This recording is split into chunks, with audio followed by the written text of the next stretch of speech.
ನಮಸ್ತೆ ಟಿವಿ 20 ಕನ್ನಡ ವಾಹಿನಿಗೆ ಸ್ವಾಗತ. ರಾಯಚೂರು ಜಿಲ್ಲೆಯ ಮಸ್ಕಿ ತಾಲೂಕಿನ ಜಂಗಮರಹಳ್ಳಿ ಬಳಿ ಬೃಹತ್ ಪ್ರಮಾಣದಲ್ಲಿ ಪಡಿತರ ಅಕ್ಕಿ ಅಕ್ರಮ ಸಾಗಾಟ ಬೆಳಕಿಗೆ ಬಂದಿದೆ. ಸುಮಾರು 50 ಕೆಜಿ ತೂಕದ 600 ಚೀಲಗಳ ಅಕ್ಕಿಯನ್ನ 16 ಚಕ್ರದ ಲಾರಿಯಲ್ಲಿ ತಮಿಳುನಾಡಿಗೆ ಕಳ್ಳ ಸಾಗಣೆ ಮಾಡಲಾಗ್ತಾ ಇತ್ತು. TN 53 AC 4899 ಸಂಖ್ಯೆಯ ಲಾರಿಯಲ್ಲಿ ಸಾಗಾಟ ನಡೀತಾ ಇತ್ತು ಎಂಬುದು ತಿಳಿದು ಬಂದಿದೆ. ಬಡವರಿಗೆ ವಿತರಿಸಬೇಕಾದ ಪಡಿತರ ಅಕ್ಕಿಯನ್ನ ಕಾಳಸಂತೆಯಲ್ಲಿ ಮಾರಾಟ ಮಾಡಲು ಈ ಅಕ್ರಮ ನಡೀತಾ ಇತ್ತು ಎಂಬ ಶಂಕೆ ವ್ಯಕ್ತವಾಗಿದೆ. ಲಕ್ಷಾಂತರ ರೂಪಾಯಿ ಮೌಲ್ಯದ ಈ ಅಕ್ಕಿ ಧನಿಕರ ಪಾಲಾಗ್ತಾ ಇರುವುದು ಆತಂಕಕ್ಕೆ ಕಾರಣವಾಗಿದೆ. ಮಾಹಿತಿ ಆಧರಿಸಿ ಕವಿತಾಳ ಪೊಲೀಸರು ದಾಳಿ ನಡೆಸಿ ಲಾರಿಯನ್ನು ವಶಕ್ಕೆ ಪಡೆದಿದ್ದಾರೆ. ಮಾನ್ವಿ ಆಹಾರ ನಿರೀಕ್ಷಕರು ನೀಡಿದ ದೂರಿನ ಮೇರೆಗೆ ಪ್ರಕರಣ ದಾಖಲು ಮಾಡಲಾಗಿದೆ. ಅಕ್ರಮದಲ್ಲಿ ಭಾಗಿಯಾಗಿರುವವರು ಯಾರು? ಇಷ್ಟು ದೊಡ್ಡ ಪ್ರಮಾಣದ ಅಕ್ಕಿ ಎಲ್ಲಿಗೆ ಸಾಗಿಸಲಾಗ್ತಾ ಇದೆ ಎಂಬ ಪ್ರಶ್ನೆಗಳು ಮೂಡಿದ್ದು ಪ್ರಕರಣದ ಸತ್ಯಾಸತ್ಯತೆ ಹೊರಬರಬೇಕಾಗಿದೆ. ಬಸವರಾಜ್ ಹೂನೂರು, ಟಿವಿ 20 ಕನ್ನಡ, ನಿಲ್ಲಿಸಿದರು.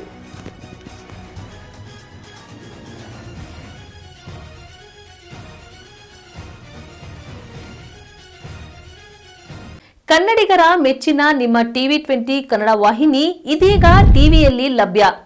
ಕರ್ನಾಟಕ ಮತ್ತು ದೇಶ ವಿದೇಶದ 360 ಡಿಗ್ರಿ ಸುದ್ದಿ ವಿವರವನ್ನ ಪಡೆಯುವುದಕ್ಕೆ ಟಿವಿ 20 ವಾಹಿನಿಯನ್ನು ಲೈಕ್ ಮಾಡಿ, ವಿಡಿಯೋಗಳನ್ನು ಶೇರ್ ಮಾಡಿ, ಕಮೆಂಟ್ ಮಾಡಿ, ಸಬ್ಸ್ಕ್ರೈಬ್ ಮಾಡಿ.